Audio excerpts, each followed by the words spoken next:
Saya akan bacakan seperti biasa insya Allah dari Abu Hurairah, hadis 260 ya. Yang pegang bukunya di halaman 248. Dari Abu Hurairah radhiyallahu anhu, dari Nabi SAW beliau bersabda, "Innahu la ya'tir rajulus saminul azimu yawmal qiyamah, la yazinu indallahi janaha ba'udah." Sesungguhnya akan datang pada hari kiamat seseorang laki-laki yang gemuk dan besar. Namun di sisi Allah dia tidak memiliki nilai seberat sayap seekor nyamuk sekalipun. Hadis riwayat Bukhari, Muslim. Riwayat ini tidak berdiri sendiri, ada beberapa riwayat lain yang mirip dengan ini, yang berbunyi, kata Nabi SAW, nanti akan ada orang yang datang hari kiamat, berpostur tubuh yang besar, kemudian dia lihat amal buruknya lebih berat daripada amal solehnya, maka dia pun loncat ke timbangan, ya, amal baiknya agar bertambah berat. Dia pikir dengan besar badannya bisa menambah timbangan amal solehnya, ternyata tidak ada pengaruhnya sedikit pun. Jadi timbangan yang Allah siapkan pada hari kiamat adalah timbangan yang penuh dengan keadilan. Bahkan dalam riwayat yang lain dijelaskan timbangan itu memiliki lisan yang bisa memuji orang-orang beriman yang timbangannya lebih berat amal soleh daripada amal buruk, dan menghardik orang-orang kafir ataupun fasik yang amal buruknya lebih berat daripada amal solehnya. Kita ambil pelajaran dari hadis ini. Yang pertama adalah wahyu, ya, dan yang sekaligus merupakan mukjizat Nabi SAW, di mana beliau menyampaikan kepada kita apa yang akan terjadi nanti pada hari kiamat. Ini salah satu jenis mukjizat Nabi SAW, karena ulama membagi dua mukjizat Nabi SAW, yaitu yang pertama yang merupakan informasi baik tentang umat sebelum kita, seperti informasi tentang Nabi sebelum kita, disebutkan dalam surah Al-Anbiya, dalam surah Al-Qasas, banyak yang kita tidak hadir pada saat itu tapi disampaikan. Ini mukjizat. Kemudian apa yang terjadi di zaman beliau SAW dan apa yang akan terjadi nanti di masa akan datang, baik itu di masa kehidupan muslimin dari kemenangan-kemenangan yang akan kita dapatkan gitu kan. Kemudian juga tentang kehidupan, tentang proses kematian, alam barzakh dan alam akhirat, tentang surga dan neraka. Ini semua adalah wahyu. Ini mukjizat yang wajib kita imani. Kemudian yang kedua adalah sesuatu yang kelihatan di masa hidupnya Nabi SAW, seperti misalnya keluarnya air dari jari-jari beliau SAW, bagaimana beliau menyemburkan ludahnya ke luka beberapa sahabat, kemudian sembuh gitu kan. Dan yang lainnya banyak sekali mujizat Nabi SAW, beliau membelah bulan, ya, doa-doa beliau mustajab dan seterusnya. Ini semua mukjizat Nabi SAW. Jadi ini salah satu mukjizat Nabi SAW. Yang kedua pelajaran adalah bagaimana timbangan amal hari kiamat penuh dengan keadilan, dan Allah Subhanahu wa taala sudah menciptakannya hanya akan menimbang amal saja. Sementara fisik tidak akan berpengaruh. Kalau di dunia kita tahu timbangan, kalau kita naik di timbangan, ya, barang misalnya, maka akan bertambah berat karena beratnya badan kita. Di sini Nabi SAW gambarkan akan datang orang yang nanti saminul azim. Samin itu gemuk sekali, azim itu tinggi besar. Ya. Karena memang kita nanti akan dikembalikan seperti poster ayah kita Adam alaihissalam. Di dalam beberapa riwayat yang sahih kata Nabi SAW, kalian akan dibangkitkan seperti poster ayah kalian Adam 60 siku ke langit. Ya. Ini yang dimaksud dengan potongan yang kedua dari hadis, akan datang orang yang seperti posternya Adam alaihissalam 60 siku ke langit, dan dia akan masuk ke timbangan amal solehnya, naik ke timbangan itu untuk memberatkan supaya dia lolos. Tapi itu tidak berpengaruh sama sekali. Sebagaimana Nabi SAW sampaikan, dia tidak akan punya nilai berat sedikit pun, walaupun hanya seberat sayapnya nyamuk. Kita tahu nyamuk sangat kecil, sayapnya juga tidak berpengaruh sama sekali di timbangan. Maka seperti itulah postur tubuh seseorang. Pelajaran yang terakhir, yang ketiga dari hadis ini teman-teman sekalian adalah bagaimana tolok ukur seseorang itu selamat pada hari kiamat adalah perbanyak amal soleh. Jadi jangan pernah tunda amal soleh. Setiap ada kepeluang, kesempatan, lakukan. Dan usahakan punya program harian agar meningkatkan kualitas ibadah itu. Udah, antara kita dengan Allah Subhanahu wa Ta'ala.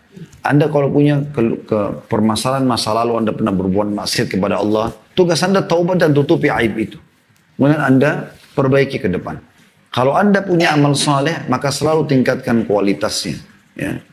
Jangan lagi teman-teman sekalian lewat malam tanpa sholat malam. Jangan lagi lewat siang awal pagi dengan tanpa sholat duha. Jangan lagi lewatkan sholat-sholat sunnah. Banyak sekali manfaatnya.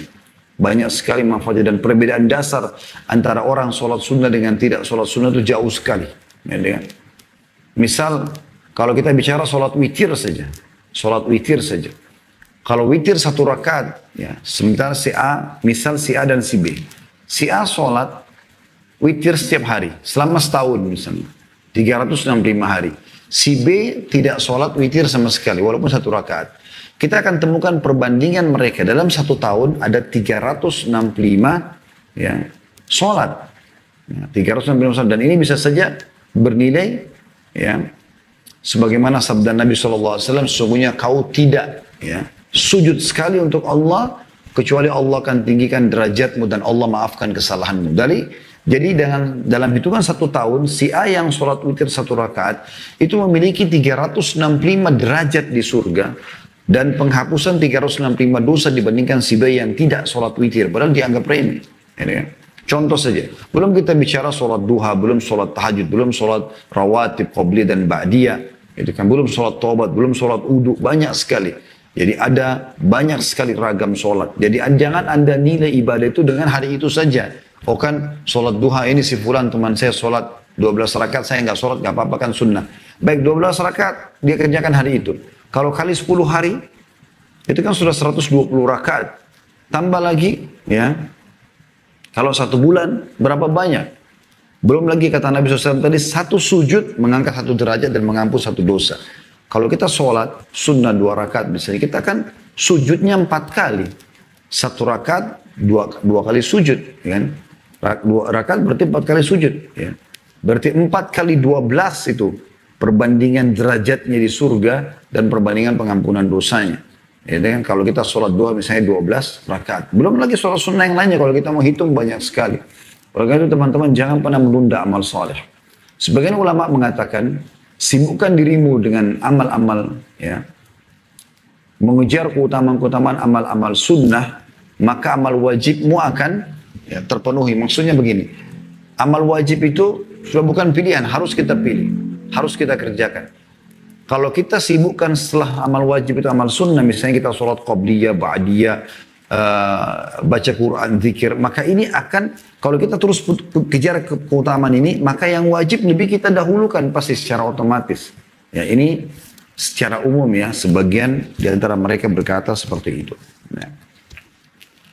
Selanjutnya kita masuk ke hadis nomor 261, bunyinya dari Abu Hurairah radhiyallahu anhu, anna imra'atan sauda'a kanat taqumul masjid, dalam kurung au syaban fafaqadaha, au dalam kurung faqadahu Rasulullah sallallahu alaihi wasallam, fasa'ala anha, au dalam kurung anhu, faqalu mat, qala afala kuntum adantumuni, dalam kurung bihi, qala faka'annahum saggaru amraha, dalam kurung au amrahu, faqala dulluni ala qabrihi, fadalluhu fasalla alaiha thumma qala inna hadhihi al-qubura mamlu'atun dhulmatan ala ahliha wa inna Allah azza wa jalla yunawwiruha lahum bisolati alaihim. Hadis ini riwayat Bukhari Muslim. Artinya bahwa ada seorang wanita berkulit hitam.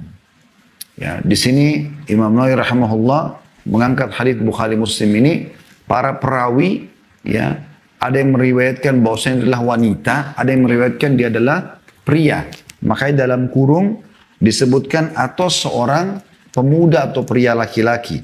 Jadi tapi intinya mereka berkulit hitam, ya. Yang biasa menyapu masjid, suka membersihkan masjid tanpa ada yang suruh. Lalu Rasulullah SAW merasa kehilangan dia. Maksudnya setiap hari Nabi SAW selalu Nabi masuk masjid, dia lagi nyapu, dia lagi bersihkan. Satu hari Nabi SAW kehilangan dia. Tidak ada orang itu. Maka beliau pun bertanya SAW tentangnya. Para sahabat di masjid berkata, dia telah meninggal. Maksudnya hari ini meninggal. Gitu kan? Jadi makanya tidak ada di masjid. Maka beliau SAW bersabda, mengapa kalian tidak memberitahukanku? Perawi berkata, sepertinya para sahabat menganggap remeh urusannya. Maksudnya dalam riwayat lain dikatakan, ya Rasulullah, artinya kami tidak mau mengganggu anda dengan keadaannya. Ya, bukan orang punya kedudukan sampai kami harus menyampaikan kepada anda kematiannya. Maka beliau SAW bersabda, tunjukkan kepadaku di mana kuburannya. Maka mereka pun menunjukkannya, lalu Nabi SAW mensolatkannya. Kemudian beliau bersabda, sesungguhnya kuburan-kuburan ini penuh dengan kegelapan bagi penghuninya. Dan sungguhnya Allah subhanahu wa ta'ala menyinarinya untuk mereka berkat salatku untuk mereka. Hadis riwayat Bukhari Muslim. Seperti biasa teman-teman sekalian, kita akan coba ambil mutiara-mutiara dari hadis ini. Semoga Allah SWT menyampaikan kebenaran tentunya kepada kita semua. Yang pertama adalah Abu Hurairah radhiyallahu anhu yang memiliki nama Abdurrahman bin Sakhr radhiyallahu anhu yang paling banyak dari kalangan laki-laki meriwayatkan hadis, menceritakan tentang keadaan seseorang yang pernah hidup di zaman Nabi SAW. Dan digambarkan dalam riwayat ini seorang wanita yang berkulit hitam atau seorang laki-laki, ya.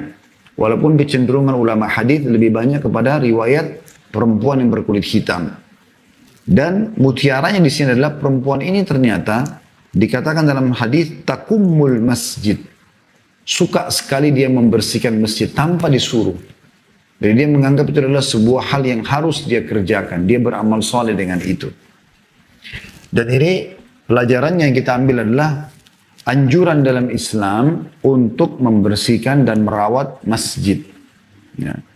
Jadi jangan karena masjid itu bukan Anda yang bangun, bukan Anda menganggap pemiliknya, bukan Anda pengurusnya, bukan marbot, kemudian Anda merasa tidak punya kewajiban untuk menjaga dan merawatnya. Tidak, saudara. Masjid adalah rumahnya Allah. Setiap orang di antara kita harus bisa merawat, menjaga. Ya. Anda mampir di satu kota, di satu negeri, Anda tidak kenal sama sekali siapa pendirinya masjid itu, tapi Anda lihat ada kotoran di lantainya, ada sesuatu yang rusak di situ, ada bau yang kurang sedap, sejadahnya kotor, keran-keran airnya mungkin rusak, kamar mandinya kurang layak dipakai. Maka bukan tugas Anda sebagaimana sebagian orang mencaci maki rumah Allah itu. Oh, masjidnya kotor. Sekarang yang Anda sedang hina siapa sebenarnya dengan menyebutkan itu? Apakah Anda kira Anda hanya menghina para pengurus masjidnya? Bukan. Anda sedang menghina pemiliknya. Contoh misal, Anda bertamu atau ada seorang tamu datang ke rumah kita. Kemudian rumah itu kebetulan memang berantakan. Lalu di rumah itu ada pembantu, ada supir, ada tukang kebun gitu kan. Lalu kemudian yang tamu ini pulang lalu mengatakan rumahnya kotor ya. Kira-kira yang dihina oleh tamu tadi itu para pekerja kan di rumah itu atau pemilik rumahnya? Jelas jawabannya pemilik rumahnya, gitu kan? Bukan pekerjanya, karena pekerja bisa keluar masuk, gitu kan. Jadi sebenarnya Anda kalau mengatakan masjid itu kotor ya, jorok misalnya, kamar mandinya rusak, sejadahnya kotor, ya, misalnya panas, Anda sedang menghina pemilik rumah itu, Allah Subhanahu Wa Taala. Lalu apa yang saya harus lakukan? Tugas kita adalah bagaimana kita menangkap pesan dari Allah Subhanahu Wa Taala. Allah tidak menyampaikan kaki kita ke masjid itu kecuali ada pesan yang Allah inginkan. Selain kita sholat, juga Allah ingin kita dapat pahala. Apa susahnya saudaraku keluarkan untuk memperbaiki keran-keran wudhunya, kamar mandinya, keramiknya, granitnya. Apa susahnya Anda membersihkan atau melondri ya karpetnya atau Anda ganti dengan karpet baru. Apa susahnya Anda mencat kembali, merenovasi. Apa susahnya Anda memberikan AC atau kipas angin supaya tidak panas lagi. Kan itu yang harus kita lakukan supaya kita pulang pun atau tinggalkan kota itu atau desa atau negeri itu sudah menjadi amal saleh buat kita di situ. Sudah menjadi amal saleh. Jangan pernah anggap remeh teman-teman satu amal saleh walaupun kecil. Kata Nabi SAW, la tahkiranna minal ma'rufi syai'a. Jangan pernah kalian pelit dengan amal saleh yang dianggap remeh oleh sebagian orang. Jadi memang amal saleh itu luar biasa gitu, ya. Mungkin kecil tapi akan menjadi sesuatu yang besar, ya, tanpa kita sadari gitu. Ya. Saya pernah satu kali di musim haji diminta oleh seseorang untuk menuliskan buat dia zikir pagi petang gitu. Maka saya tulis zikir pagi petang itu, saya kebetulan ketikan, lalu di save di handphonenya gitu kan. Subhanallah, saya tidak sangka hanya dengan perbuatan itu saja. Ternyata orang ini selama bertahun-tahun sampai dia hafal dan dia masih simpan di handphonenya, zikir itu masih ada. Padahal sudah sekian tahun ya, udah sekian tahun. Ya, mungkin kalau kita bilang sekarang itu lebih daripada 10 tahunan gitu kan. Itu banyak sekali hal-hal yang kadang-kadang kita anggap amal biasa tapi luar biasa. Berapa tahun diamalkan, berapa banyak orang yang sudah diajarkan, berapa banyak orang yang sudah dia bagikan gitu kan. Maka ini penting untuk kita beramal soleh. Jadi kita kembali kepada pengurusan masjid ya. Usahakan kita punya andil. Dan saya mendukung seluruh muslimin dan muslimat. Kalau Anda buat komunitas peduli masjid misalnya.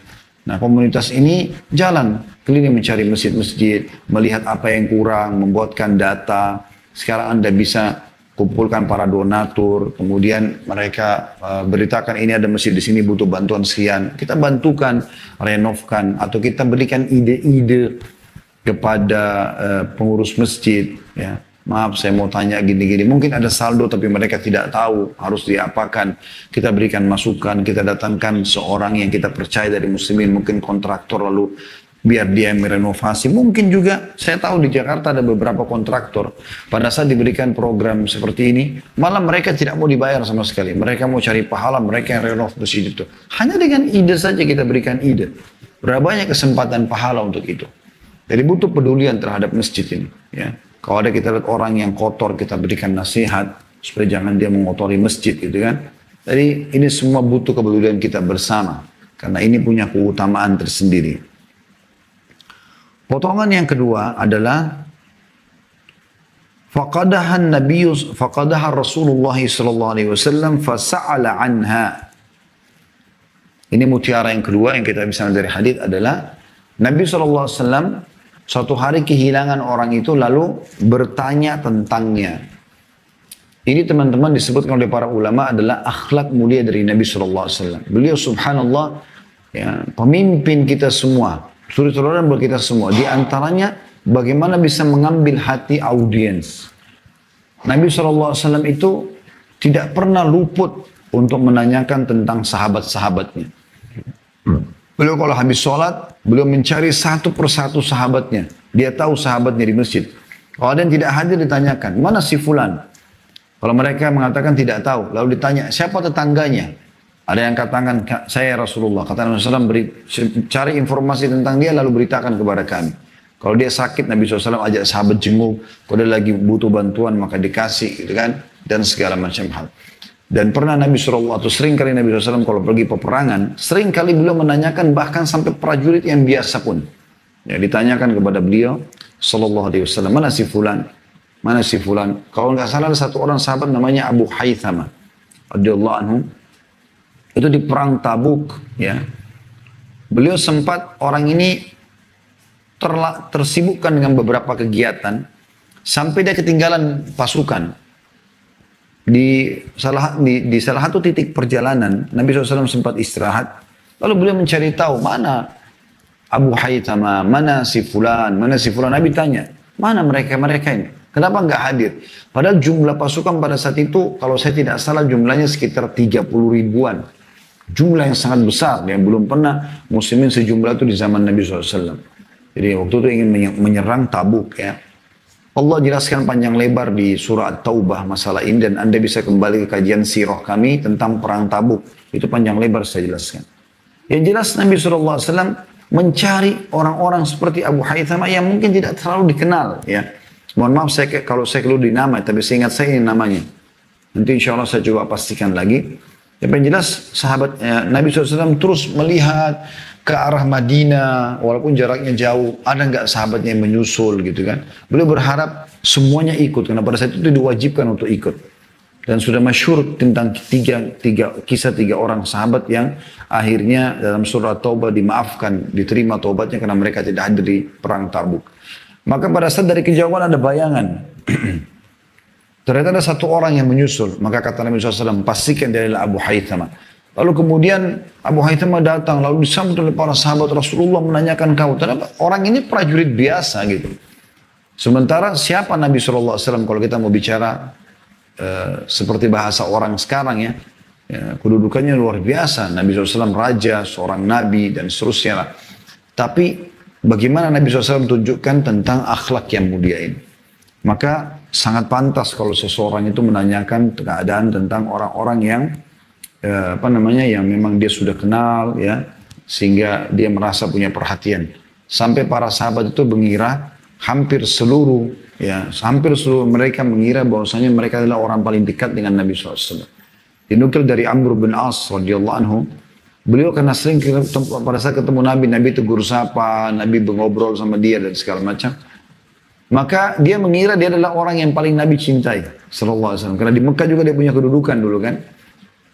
Maka di depan para sahabat di masjid dia bertanya, "Ya Rasulullah, siapa orang yang paling Anda cintai?"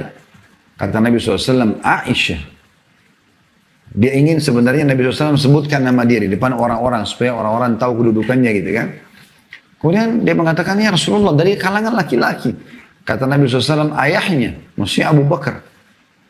Lalu dikatakan, "Siapa lagi Rasulullah?" Kata Nabi SAW, "Umar." "Siapa lagi Rasulullah?" "Uthman." "Siapa Rasulullah?" "Ali." Nabi SAW terus sebutkan 10, 11, 12 nama sampai sekian belas nama. Baru masuk namanya Amr bin As. Amr bin As ini mengira dia orang paling dekat dengan Nabi SAW. Kan saking luar biasa bagaimana Nabi SAW bermuamalah dengan mereka. Seperti contoh ini, seorang wanita berkulit hitam tidak ada yang kenal di Madinah. Bahkan di riwayat ini tidak disebutkan namanya. Sering membersihkan masjid, maka Nabi SAW perhatikan. Begitu dia tidak ada sehari, Nabi tanya, "Mana si fulana?" Maka jawaban mereka, "Sudah meninggal ya Rasulullah." Ya. Bisa bermakna adalah hari itu meninggalnya. Karena orang ini, kalau kita ambil zahir hadis, hampir tiap hari membersihkan masjid. Gitu kan? Seperti itulah. Dan pada hari itu Nabi SAW kehilangan dia. Potongan ketiga, yang kita bisa ambil, masih potongan yang kedua dulu. Qala afala kuntum adantumuni. Ya. Kata Nabi SAW, "Kenapa kalian tidak memberitahukan kepadaku?" Nah, ini masih masuk dalam potongan yang kedua. Maksudnya bentuk kepedulian Nabi SAW kepada para sahabat beliau. Ridwanullahi alaihim. Potongan ketiga. Qala faka'annahum saggaru amraha. Ini potongan ketiga. Dan ini jadi saksi bahasan kita sebenarnya dalam bab kita, yaitu kedudukan orang-orang yang dilemahkan atau diremehkan ya. Kata perawi hadis, seakan-akan sebagian sahabat saggaru amraha. Mereka kayak menganggap remeh kedudukannya. Kayak tadi saya jelaskan di awal pembukaan hadis kita ini 261. Jadi mereka menganggap, artinya siapa dia ya Rasulullah dan untuk apa kami sibukkan Anda dengan kematiannya?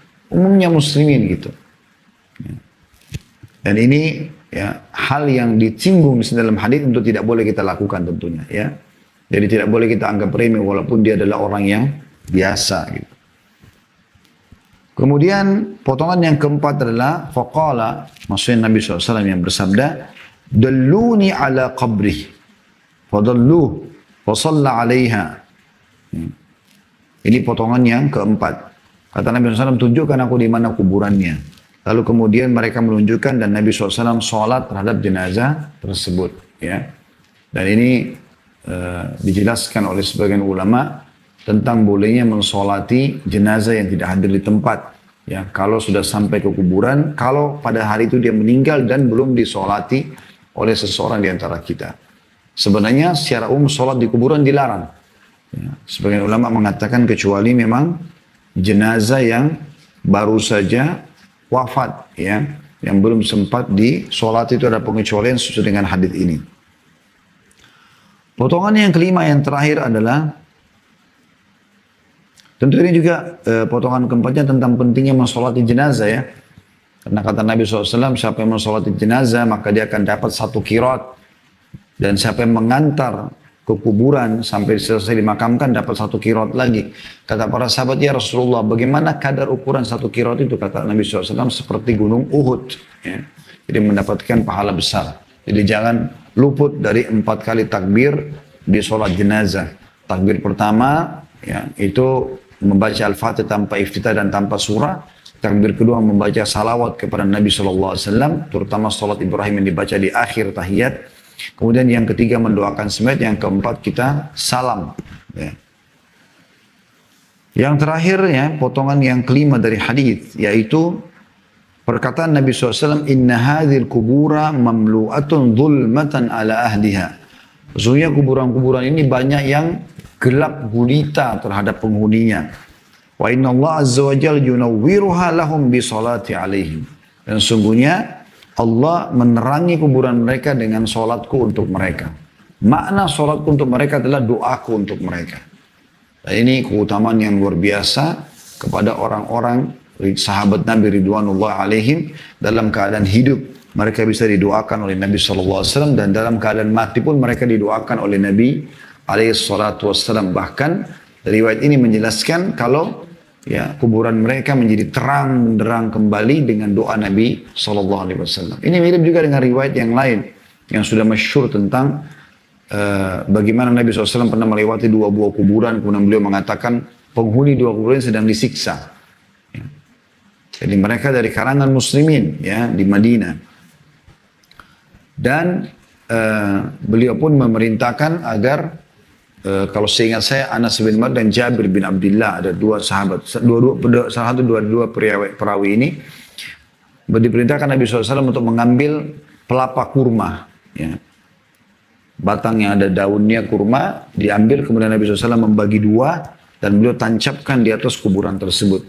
Kedua kuburan tersebut beliau mengatakan sesungguhnya siksa mereka akan diringankan oleh Allah Subhanahu wa taala selama pelapa kurma ini tidak kering atau belum kering karena beberapa hari kan akan kering otomatis gitu kan.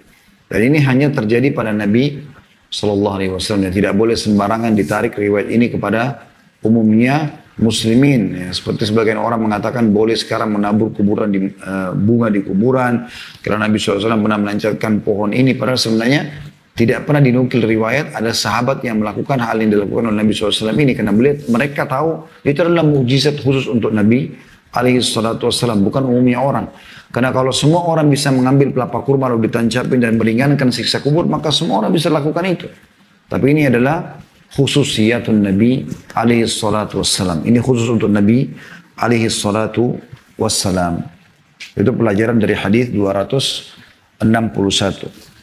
Selanjutnya hadis nomor 262 dari Abu Hurairah radhiyallahu anhu, beliau berkata, Rasulullah SAW bersabda, Rubba ash'atha akbara madfu'in bil abwab, law aqsama Allahi la'abar. Terkadang ada orang yang rambutnya acak-acakan, badannya berdebu, dan tertolak dari banyak pintu.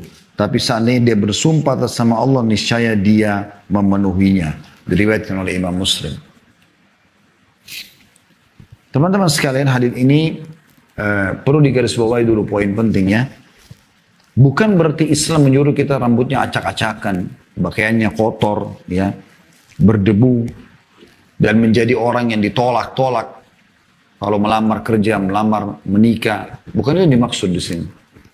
Nabi SAW memberikan gambaran, ya, ini untuk memperlihatkan kepada kita bahwasanya amal soleh didahulukan daripada penampilan fisik. Ya. Jadi kalau ada orang yang rambutnya berantakan, acak-acakan, pakaiannya kotor, mungkin karena miskinnya, dan dia kalau minta-minta ditolak karena penampilannya biasa. Tapi kalau dia dekat dengan hanya saja dia dekat dengan Allah, ibadahnya bagus, maka ini punya kedudukan di sisi Allah Subhanahu wa taala. Tapi yang kita ambil pelajarannya adalah bagaimana kedekatan orang ini kepada Allah. Saking dekatnya sampai kalau dia bersumpah atas Allah dikabulkan. Itu yang dimaksud. Ya. Karena menjaga kebersihan, menjaga kerapian bagian daripada syariat. Hadits Nabi SAW, Inna Allah jamil yuhibbul jamal. Allah indah, suka dengan keindahan. Jamil maksud dalamnya indah, rapi, bersih, wangi, segala macam hal yang masuk dalam istilah memperindah, itu masuk dalam istilah jamil, gitu kan. Inna Allah jamil yuhibbul jamal, Allah itu indah, suka dengan keindahan. Dan juga bagaimana Allah SWT membuat secara alami kita suka dengan bau wangi, kita suka dengan penataan yang rapi, ya, kita suka dengan warna-warna yang indah, intonasi suara yang indah dan segala macam. Ini semua memang karena Allah inginkan kita suka dengan keindahan itu. Ya, kita suka dengan taman-taman yang rapi. Itu juga di akhirat. Ya. Di dunia begitu. Allah buat juga kita suka itu dan kita pun disukai oleh orang kalau kita berpenampilan seperti itu. Dan Nabi SAW juga mencontohkan sampai beliau mengatakan dicintakan untuk dunia kalian untukku Aku suka dengan dunia kali ini hanya karena adanya wanita yang dicintai, ibu, istri, anak, saudari. Ya. Kemudian juga wangi-wangian, gitu kan. Beliau suka sekali dengan wangi-wangian dan ini bagian daripada syariat Allah Subhanahu wa taala. Begitu juga dengan di akhirat surga, kita temukan surga permadaninya indah, luas, dari sutra, bantal-bantal, dipan-dipan, kebun-kebun, bidadari yang cantik, bidadari yang tampan, digambarkan keduanya seperti mutiara yang terpelihara, ya. Dan sekian banyak gambaran tentang keindahan tersebut. Jadi perlu difahami dulu. Jangan sampai Anda mengambil hadis ini sambil mengatakan, oh kalau begitu, tidak apa-apa kita acak-acakan rambutnya, nggak apa-apa kita berdebu pakaiannya, tidak apa-apa kita ditolak-tolak. Ya.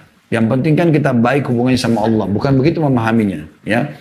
Jadi kalau bertemu antara orang yang rapi, bersih, kaya, pinter, segala macam, dan juga soleh, dan soleh itu luar biasa, itu target.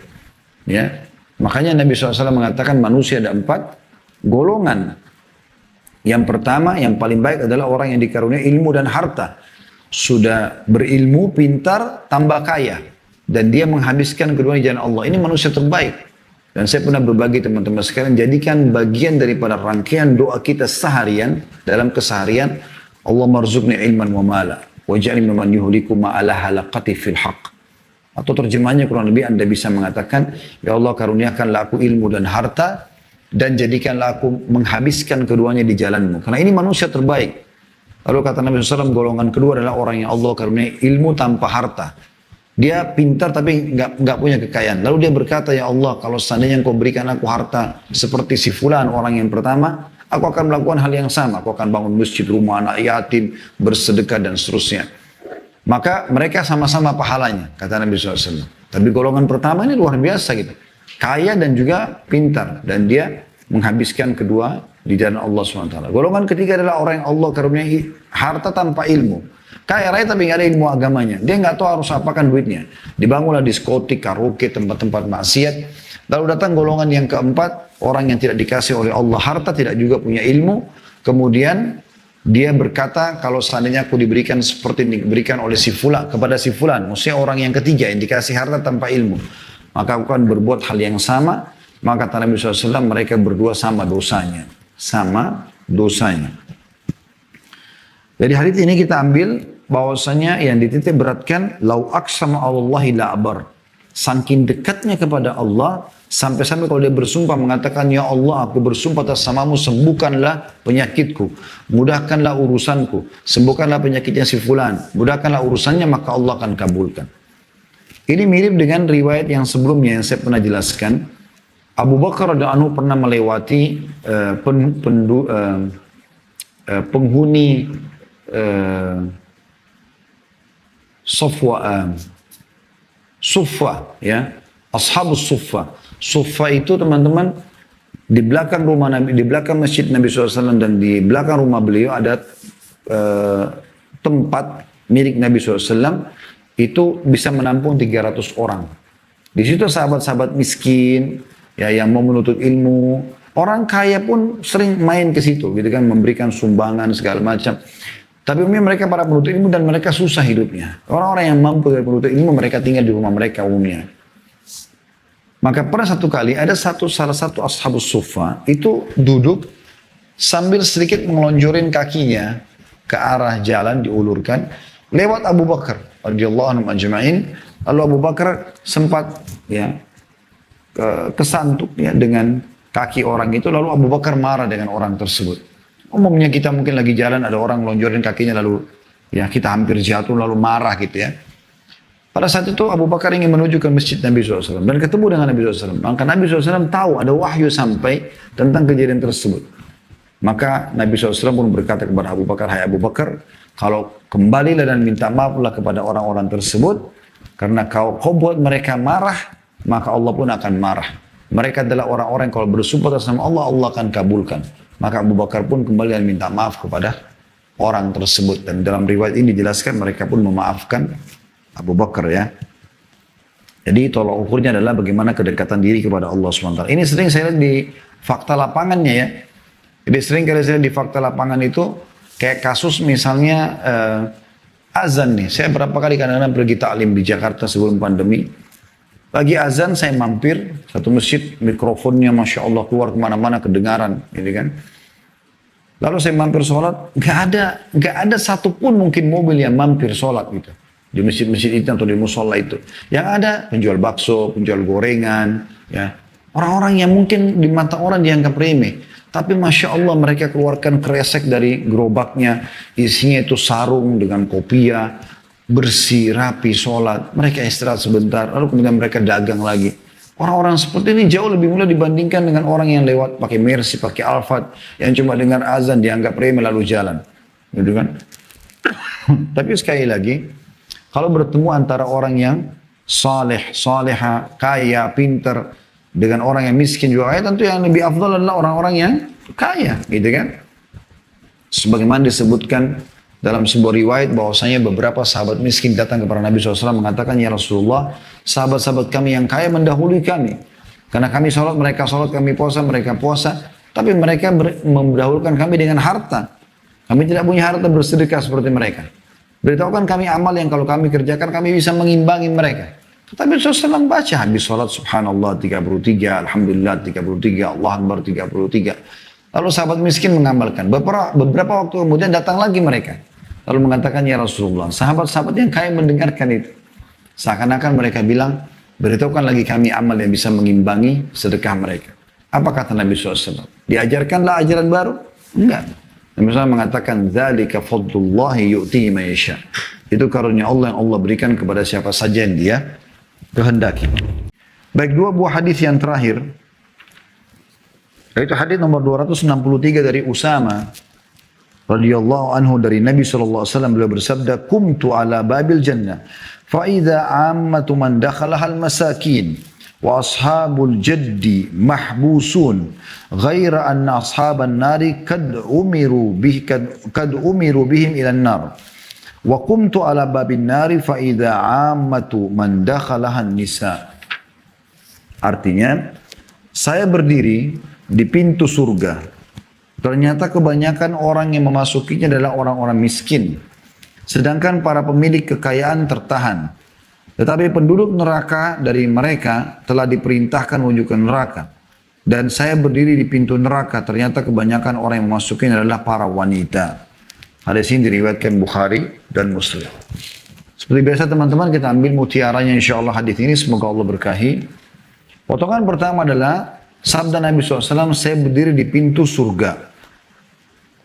Dan ini teman-teman sekalian adalah real, benar terjadi.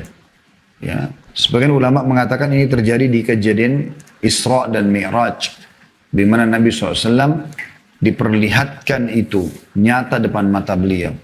Dan sering kali Nabi SAW sampaikan banyak sekali hadis ya. Beliau mengatakan misalnya, seakan-akan aku diperlihatkan sekarang. Ya, pada saat terjadi orang-orang Mekah menolak tentang kisah Isra dan Mi'raj, dan akhirnya Nabi SAW menjawab mereka sambil menceritakan tentang jumlah tiang Masjid Aqsa. Kata beliau, seakan-akan Allah memperlihatkan sekarang jumlah tiang di situ dan aku bisa menghitungnya. Ya.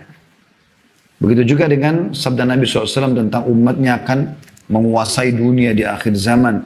Lalu beliau mengatakan, aku diperlihatkan sekarang mereka menggunakan baju-baju yang indah di atas kapal-kapal laut, ya, dan seterusnya.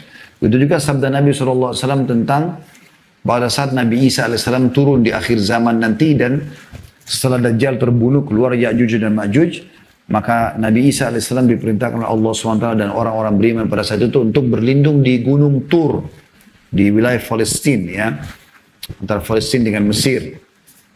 Kemudian Nabi Isa AS berdoa kepada Allah Subhanahu Wa Taala agar Allah binasakan Ya'juj dan Ma'juj karena mereka tidak bisa dilawan pada saat itu. Ya, kata Nabi SAW, Allah berfirman kepada Isa, sesungguhnya aku keluarkan hamba-hambaku, maksudnya Ya'juj dan Ma'juj, yang tidak akan ada orang, hai Isa, yang bisa mengalahkan mereka. Maka Nabi Isa pun akhirnya mengandalkan doa untuk berdoa kepada Allah Subhanahu Wa Taala. Lalu datang wahyu menyampaikan kepada Nabi Isa bahwasanya mereka telah terbunuh. Allah keluarkan dari batang leher mereka seekor serangga atau kecil, ya, semacam belatung yang akhirnya membuat mereka mati serentak. Seperti itulah. Nah, ringkas cerita kisahnya panjang, tapi yang jelas Nabi Isa alaihissalam memerintahkan dua atau tiga, sekitar 3 atau 5 orang ya, saya lupa riwayatnya itu, tapi beberapa orang yang pada saat itu turun dari gunung dengan kuda mereka untuk memastikan memang sudah Ya'juj Ma'juj sudah meninggal semua. Kata Nabi SAW, dan mereka adalah pemuda atau orang-orang terbaiknya muslimin. Kalau kalian ingin, aku akan gambarkan kepada kalian warna baju dan juga jenis kuda mereka. Ya, dan banyak sekali riwayat yang berhubungan dengan masalah-masalah seperti ini. Jadi kita mengimani apa adanya sebagaimana penyampaian Nabi alaihi salatu wassalam. Ya, jadi diperlihatkan kepada beliau, maksudnya perlihatkan nanti akan terjadi nanti di hari kiamat, sudah diperlihatkan kepada Nabi SAW di saat sekarang ini. Begitu juga dengan haudnya Nabi, kan gitu aja juga hadis ya. Kalau aku diperlihatkan haudku dan seterusnya, riwayat-riwayat berhubungan dengan masalah itu. Potongan kedua, ternyata kebanyakan orang yang memasukinya adalah orang-orang miskin. Sedangkan para pemilik kekayaan tertahan. Maksudnya hadis ini bisa dua makna. Yang pertama adalah yang memasukinya terlebih dahulu adalah orang-orang miskin dari kalangan muslimin. Dan ini dikuatkan dalam riwayat lain. Kalau orang miskin lebih dulu masuk daripada orang kaya setengah hari. Ya, seperti itulah. Untuk menghargai mereka yang sudah melalui banyak cobaan di dunia, gitu kan. Tapi ini bukan berarti mereka lebih tinggi derajatnya di surga, gitu kan. Sedangkan para pemilik kekayaan tertahan, maksudnya bukan ditahan masuk ke dalam surga, tidak masuk, ya, maksudnya tidak masuk, tapi mereka hanya tertahan sementara, didahulukan orang-orang miskin, baru kemudian mereka masuk. Ya. Ini maknanya. Ya. Makna yang lain adalah, kebanyakan orang yang memasukkan adalah orang-orang miskin, memang orang-orang yang diuji oleh Allah Subhanahu wa taala di dunia dengan beragam macam ujian, ya. Orang miskin karena susah makan, susah segala macam. Kalau mereka bisa bertahan dengan keimanannya itu luar biasa. Karena Nabi SAW berkata, kadal faqru an yakuna kufra. Ya. Kefakiran itu bisa membawa pada kekufuran. Jadi sangat rentan sekali mereka bisa murtad. Ya. Dan kita ada banyak sekali orang murtad meninggalkan keimanannya, ya, menjual surga untuk nerakanya, gitu kan. Akhirnya mereka murtad meninggalkan agama. Saya baru lihat cuplikan baru semalam ya tentang bagaimana pemurtadan yang terjadi di Sukabumi. Ya, Allah musta'an. Semoga Allah SWT selamatkan dari satu keluarga muslim sama anak-anaknya murtad lalu disebar di medsos ya. Ini satu keajaiban sekali meninggalkan keimanan hanya karena masalah kemiskinan atau kesusahan hidup ya. Maka ada istilah memurtadkan umat Islam dengan sembako. Tapi alhamdulillah kalau orang Islam sudah memahami masalah itu, masalah akidah, bahwasanya mereka tidak boleh meninggalkan, dan Allah mengatakan wala tamutunna illa wa antum muslimun, dan jangan kalian meninggal dunia kecuali dalam keadaan Islam, maka tentu saja ya mereka tidak akan pernah meninggalkan agama mereka. Baik teman-teman sekalian, itu potongan yang kedua. Potongan yang ketiga, tetapi penghuni neraka dari mereka telah diperintahkan menuju ke neraka. Maksudnya orang-orang miskin. Ya. Jadi bukan semua orang miskin masuk ke dalam surga. Tapi ada orang miskin masuk ke neraka. Masuk ke neraka mereka. Ya, yang tidak beriman, yang kafir, banyak. Jangan dia bilang orang kafir semua kaya. Enggak, banyak sekali orang miskin. Saya waktu diundang ke Amerika, ke Eropa kemarin ya, dakwah. Saya lihat banyak sekali orang miskin. Mereka tidur di pinggir jalan gitu kan. Saya tanyakan kepada teman-teman pengurus, siapa mereka? Oh, susah. Mereka sempat minta bantuan banyak. Saya tuh hari pernah Allah mudahkan juga ke Singapura, saya naik taksi. Ada satu orang yang supir taksi turunan China, kemudian dia cerita tentang keluhan masalah kehidupan dia.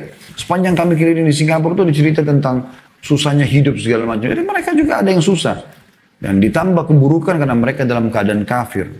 Maka ini sesuai dengan sabda Nabi SAW, dan ada juga orang miskin yang kufur, maka mereka diperintahkan menuju ke neraka.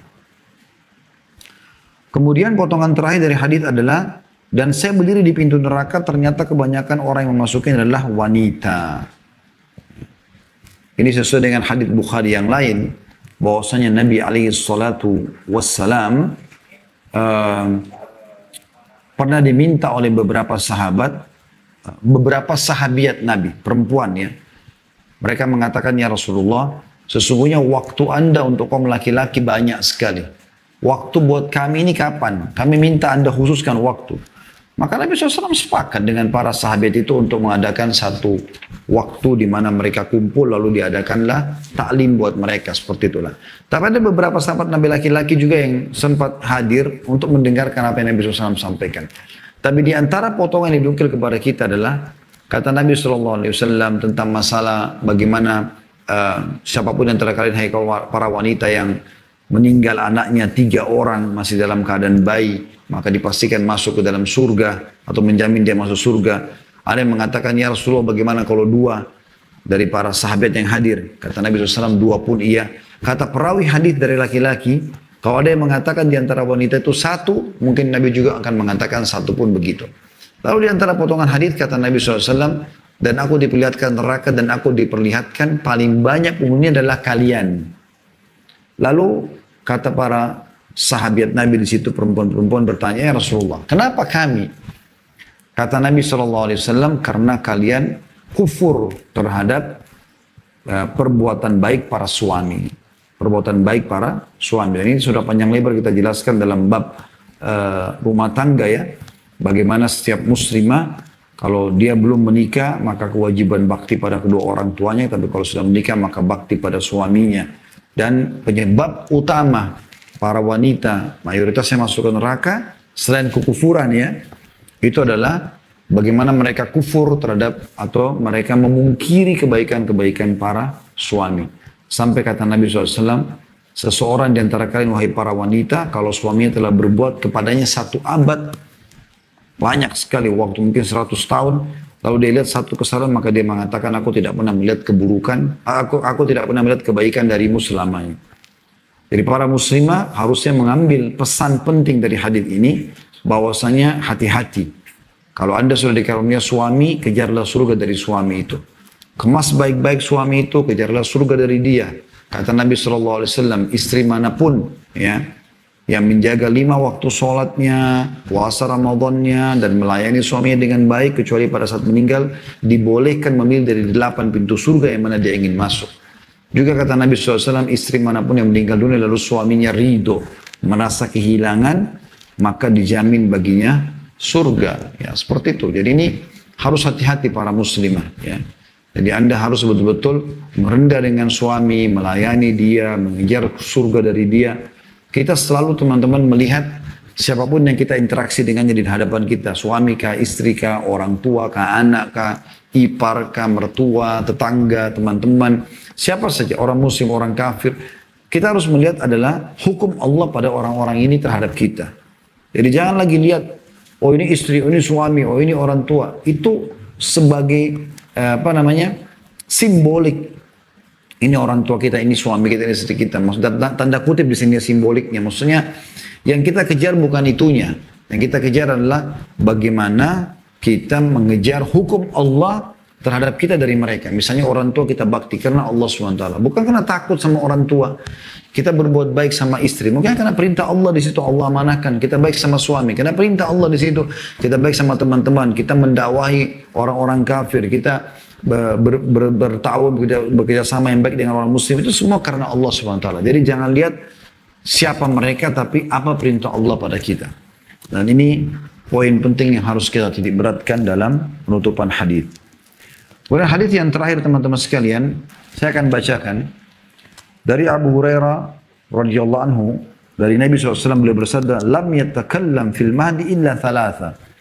Isa bin Maryam wa sahibu Juraij, wa kana Juraijun rajulun 'abidan, fattakhadha sawma'atan fakana fiha.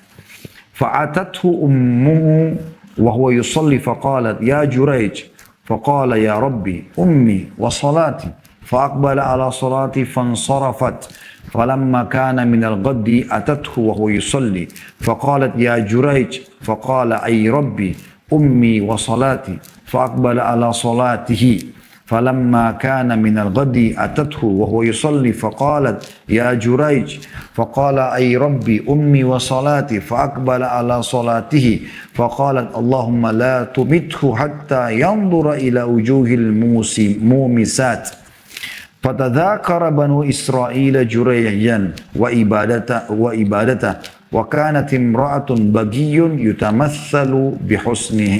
يتمثل بحسنها فقالت إن شئتم لأفتننه فتعرضت له فلم يلتفت إليها فأتت راعيا كان يأوي إلى صومعته فأمكنته من نفسها فوقع عليها فحملت فلما وضعت قالت هو من جريج فأتوه فاستنزلوه وهدموا صومعته وجعلوا يضربونه فقال ما شأنكم قالوا زنيت بهذه البغية فولدت منك قال أين الصبي فجاءوا به فقال دعوني حتى أصلي فصلى فلما انصرف أتى الصبي فطعن في بطنه وقال يا غلام من أبوك قال فلان الراعي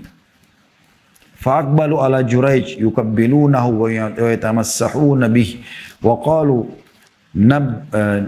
نبني لك صومعتك من ذهب قال لا أعيدوها من طين كما كانت ففعلوا وبين صبي يرضع من أمه ومن رجل راكب على دابة فارهة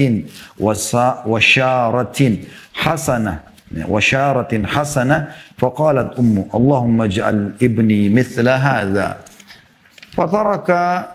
فترك الثدي وأقبل إليه فنظر إليه فقال اللهم لا تجعلني مثله ثم أقبل على ثديه فجعل يرتضع فكأني أنظر إلى رسول الله صلى الله عليه وسلم وهو يحكي استرضاعه بأصبعه السبابة في فيه فجعل يمسها قال ومروا بجارية وهم يضربونها ويقولون زنيت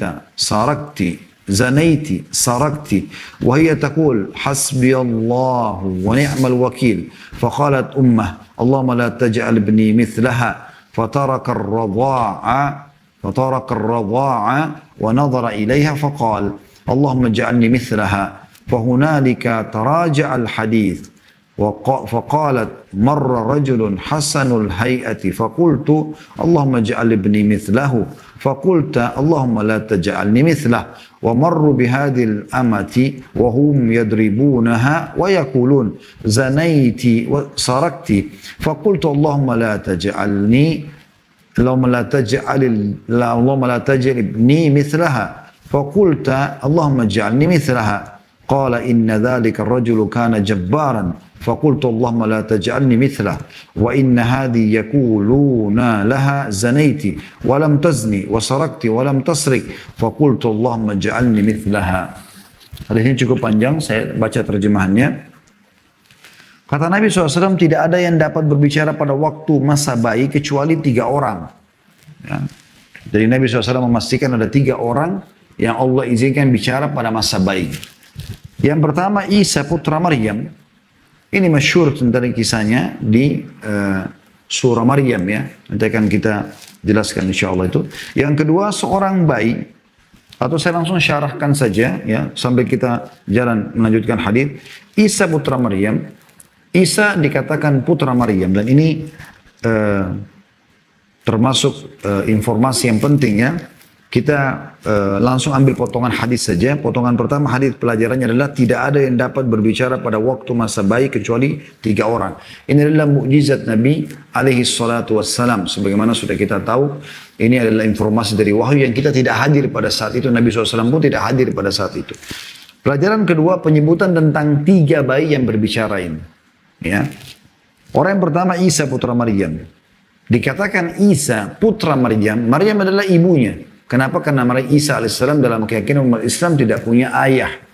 Dan Allah jelaskan panjang lebar, khusus surah nomor 19, surah Maryam, menceritakan tentang kejadian beliau di ayat-ayat pertamanya sampai bagaimana prosesi datangnya malaikat meniupkan ruh di rahimnya, kemudian dia hamil, dia melahirkan di bawah pohon kurma, kemudian pada saat dia menggendong Isa alaihissalam ya menuju ke kaumnya, maka pada saat itu pun kaumnya sempat bertanya-tanya, lalu Allah SWT izinkan Isa untuk berbicara ya. Jadi ayatnya itu di surah Maryam ya. Kalau Anda mau lihat, saya coba pastikan ayatnya ayat yang keberapa. Tapi Anda bisa buka surah nomor 19 dalam Al-Quran. Dimulai dari ayat 16, itu kisah tentang Maryam alaihissalam.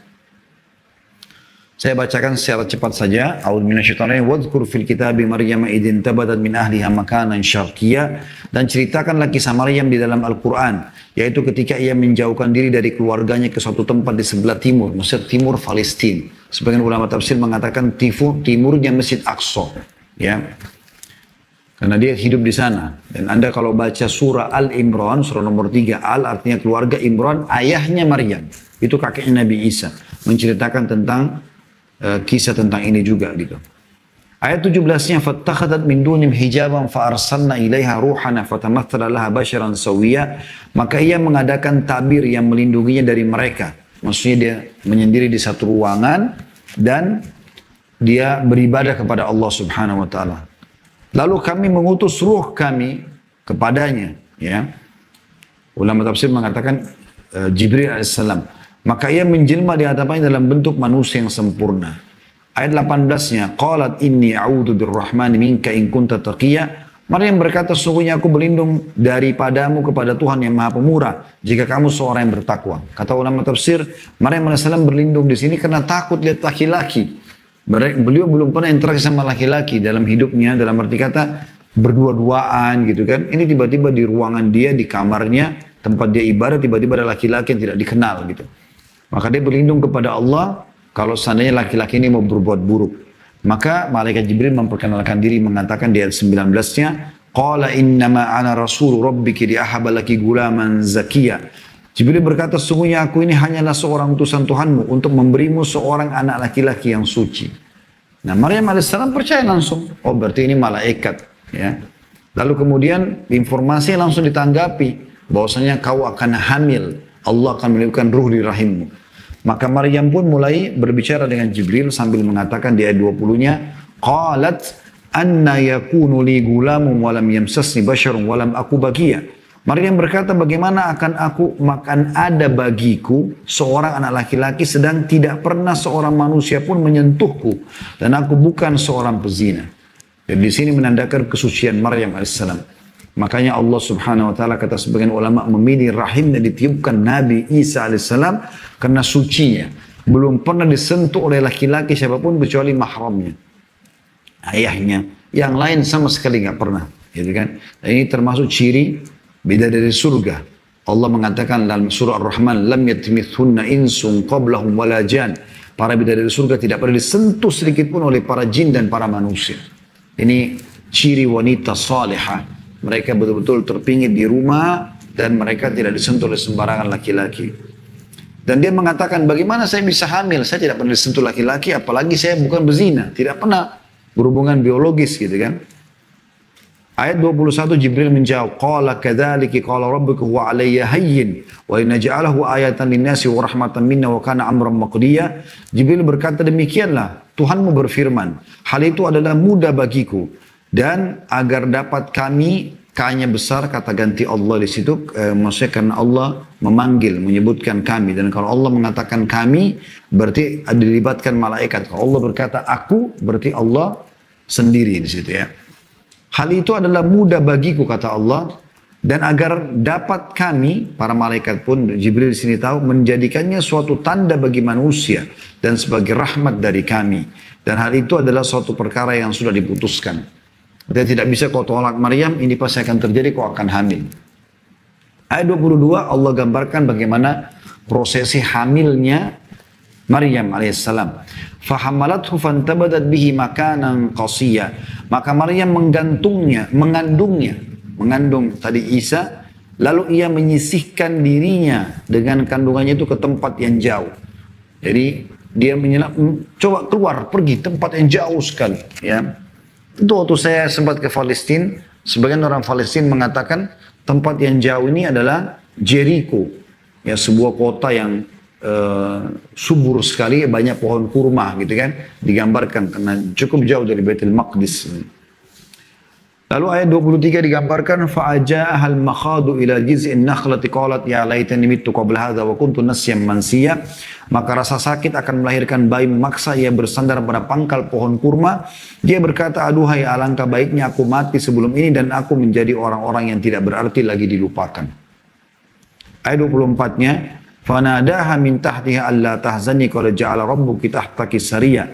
Maka Jibril karena sakitnya dia merasa melahirkan dan dia takut malu kalau ketahuan nanti dia tidak ada suami tapi hamil, maka dia berharap mati saja Maryam pada saat itu, ya keluhan sebagai manusia. Maka Jibril menjawab di ayat 24, Jibril menyuruh dari tempat yang rendah, maksudnya dekat dengan Maryam, janganlah kamu bersedih hati, sungguhnya Tuhanmu telah menjadikan anak sungai di bawahmu. Ayat 25-nya وَهُزِّ إِلَيْكِ بِجِزِّئِ النَّخْلَةِ تُسَاقِطْ عَلَيْكِ رُطَبًا جَنِيًّا. Dan goyangkanlah pangkal pohon kurma itu ke arahmu. Niscaya pohon itu akan menggugurkan buah kurma yang masak kepadamu. Dan ini luar biasa kisahnya teman-teman sekalian. Pangkal pohon kurma itu sangat kokoh, mirip sama pohon kelapa kalau kita. Orang yang ototnya besar pun tidak akan bisa menggoyahkan karena kuatnya. Maka di sini mukjizat yang Allah Subhanahu wa taala ya turunkan bagaimana Maryam alaihissalam bisa menyentuh saja pohon kurma, kemudian jatuh semua rutab. Rutab itu kurma-kurma yang basah yang sudah matang. Dan sebagian ulama mengatakan kurma basah berarti menandakan sangat baik untuk orang yang mau melahirkan atau orang hamil, ya. Kalau diambil daripada ayat ini. Lalu ayat 26-nya fakuli washrabi wa qarri 'aina fa imma tarayinna minal bashari ahadan faquli inni nadartu lirrahmani shawman falan ukallimal yawma insiya. Maka makan, minum dan bersenang hatilah kamu. Jika kamu melihat seorang manusia maka katakanlah, sesungguhnya aku telah bernadar berpuasa untuk Tuhan yang Maha Pemurah, maka aku tidak akan berbicara dengan seorang manusia pun pada hari ini. Jadi kalau ada yang tanya, kenapa kau hamil, ada apa Maryam? Jangan bicara apa-apa. Bilang saya lagi berpuasa untuk Allah. Sekarang kita masuk ke prosesi bagaimana pada saat dia melahirkan dan lahirnya Isa alaihissalam. Ini saksi bahasan kita. Fa'atat bihi qaumaha tahmilu. Qalu ya Maryam laqad ji'ti syai'an fariyya. Maka Maryam membawa bayi itu atau anak itu, Maryam Isa alaihissalam, kepada kaumnya dengan menggendongnya. Dia pulang, dia bawa ke rumahnya, ke tengah-tengah kaumnya. Kaumnya berkata, hai Maryam, sesungguhnya kamu telah melakukan satu perbuatan yang amat mungkar. Mereka langsung faham dari mana anak ini, gitu kan? Bayi. Ya. Tidak ada dari keluarga Maryam juga yang punya bayi pada saat itu, apalagi Maryam juga belum menikah. Lalu ayat 28 mereka langsung main vonis mengatakan, ya ukhta Harun maka na'buki berasal maka nat ummuki bagia. Hai saudaranya perempuan Harun. Kata sebagian ulama tafsir maksudnya adalah turunan dari Nabi Harun. Nah, Nabi Harun dan Nabi Musa jauh di atas Nabi Isa alaihissalam, gitu kan. Keturunan, hai saudara perempuan Harun, maksudnya turunan dari Nabi Harun. Ayahmu sekali-kali bukanlah seorang yang jahat dan ibumu bukan sekali-kali seorang pezina. Maksudnya kok bisa punya anak nih, melahirkan punya anak sementara ayahmu bukan dikenal orang yang jahat. Imran, orang yang solehnya Bani Israel, gitu kan. Bahkan gurunya Nabi Zakaria, Imran itu ayahnya Maryam. Dan ibumu bukan juga seorang pezina. Kok bisa kau begini? Maka ini saksi bahasan kita ayat 29, fa asyarat ilai. Qalu kaifa nukallimu man kana fil mahdi sabiyya. Maka Maryam menunjuk kepada bayinya. Mereka berkata, bagaimana kami bisa berbicara dengan anak kecil yang masih dalam ayunan? Maka mulai Nabi Isa berbicara di ayat 30. Surah Maryam, surah nomor 19 ayat 30. Qala inni abdullahi atani al-kitaba wa ja'alani nabiyya. Berkatalah Isa, bayi masih kecil bisa bicara. Sesungguhnya aku ini adalah hamba Allah. Dia memberiku kitab, Alkitab atau Injil. Dan dia, Allah menjadikan aku seorang nabi. Ayat 31-nya, wa ja'alani mubarakan aina ma kuntu wa awsani bis salati waz zakati ma dumtu hayya. Dan dia menjadikan aku seorang yang diberkati di mana saja aku berada, dan dia memerintahkan kepadaku mendirikan salat dan menunaikan zakat selama aku hidup. Dan ini bayi bicara ya. Kemudian ayat 32, wa barram bi walidati wa lam yaj'alni jabbaran syaqiyya, dan berbakti kepada ibuku dan dia tidak menjadikan aku seorang yang sombong lagi celaka. Wassalamu alayya yawma ulidtu wa yawma amutu wa yawma yub'atsu hayya. Dan kesejahteraan semoga dilimpahkan kepadaku pada hari aku dilahirkan, pada hari aku meninggal, dan pada hari aku dibangkitkan hidup kembali. Ayat 34-nya, dzalika Isa bin Maryam qaulul haqqi alladzi kanu qaulul haqqi alladzi fihi yamtarun. Itulah Isa putra Maryam yang mengatakan perkataan yang benar dan mereka berbantah-bantahan tentang kebenarannya. Jadi ini kurang lebih gambaran tentang masalah bagaimana Nabi Isa alaihissalam berbicara. Sebenarnya di tepat kalau kita baca sampai ayat 36-nya ya, saya lanjutkan dulu ayat 35-nya. Maka lillahi an yattakhidha min walad subhanah idza qada amran fa innama yaqulu kun fayakun. Tidak layak bagi Allah mempunyai anak sebagaimana orang Nasrani mengatakan. Maha suci Dia. Apabila Dia menetapkan suatu perkara, maka Dia hanya berkata jadi, maka jadilah itu. Ayat 36, wa inna Allah rabbi wa rabbukum fa'budu hadha siratal mustaqim. Sesungguhnya Allah adalah Tuhanku dan Tuhanmu, maka sembahlah Dia oleh kamu sekalian, dan inilah jalan yang lurus. Ya. Ini tentang kisah Nabi Isa alaihissalam. Dan kita akan masuk kisah yang kedua, yaitu kisah Juraij. Ya. Seorang bayi di masa Juraij. Lalu digambarkan oleh Nabi SAW, Juraij adalah seorang ahli ibadah. Ya. Dia membangun sebuah biara atau tempat ibadah. Ya. Disilakan dengan sauma'ah. Kalau kita sekarang masjid ya. Dia selalu berada di dalamnya. Suatu saat ibunya mendatanginya ketika dia sedang sakit, atau ketika dia sedang sholat. Ibunya memanggilnya, wahai Juraij. Maka Juraij bingung antara dia lanjutkan sholat atau menjawab panggilan ibunya. Maka dia berkata dalam dirinya, wahai Tuhanku, ibuku atau sholatku, yang mana aku dahulukan. Maka dia memilih meneruskan sholatnya. Maka ibunya pun pergi.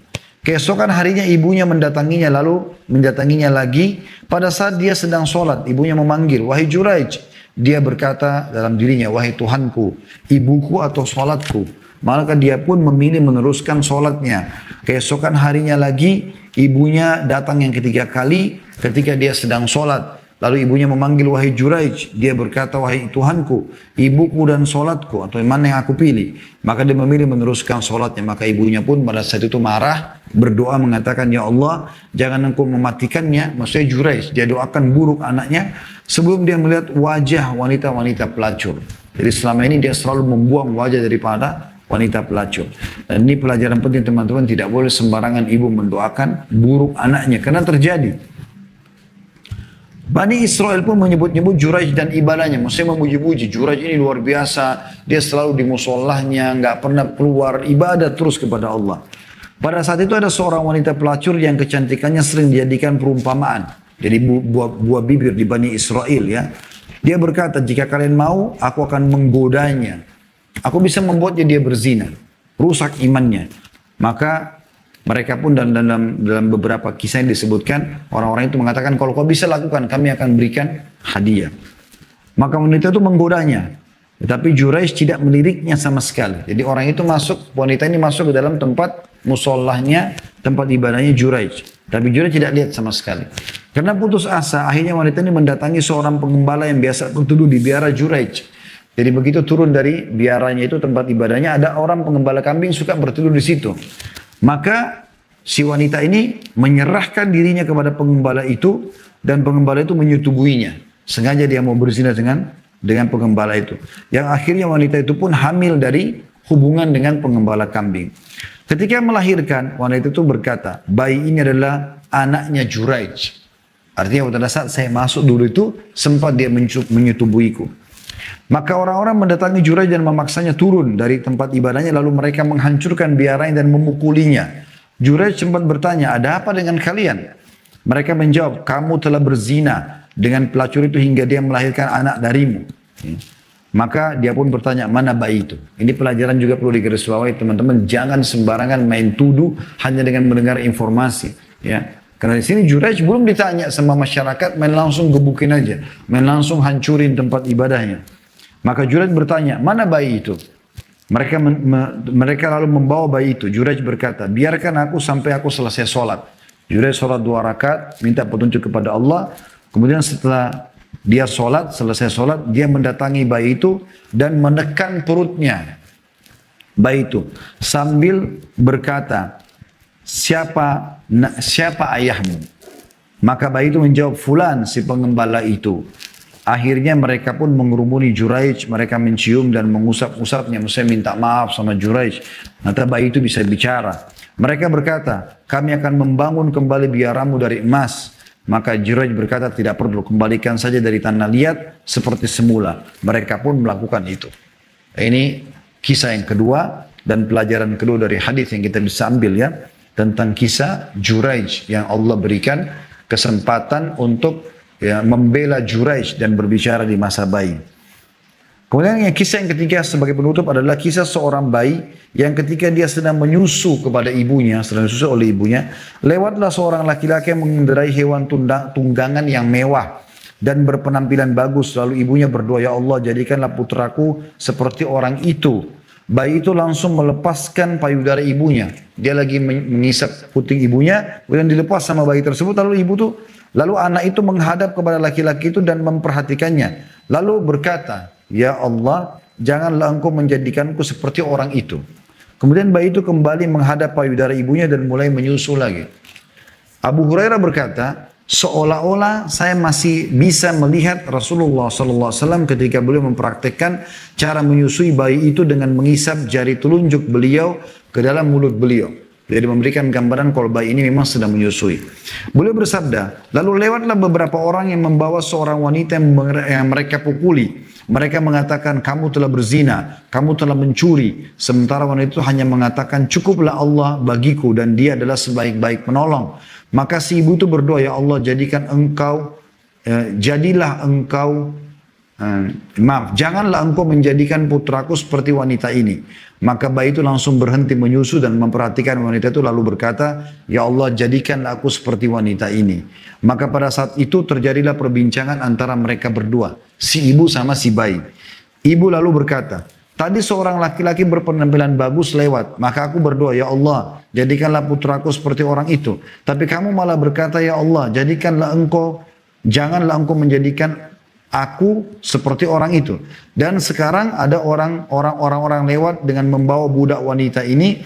Mereka memukulinya sambil mengatakan, kamu telah berzina, kamu telah mencuri. Lalu aku katakan, ya Allah janganlah engkau menjadikan putraku seperti wanita ini. Tapi kamu malah, hai bayi, berkata, ya Allah jadikanlah aku seperti wanita ini.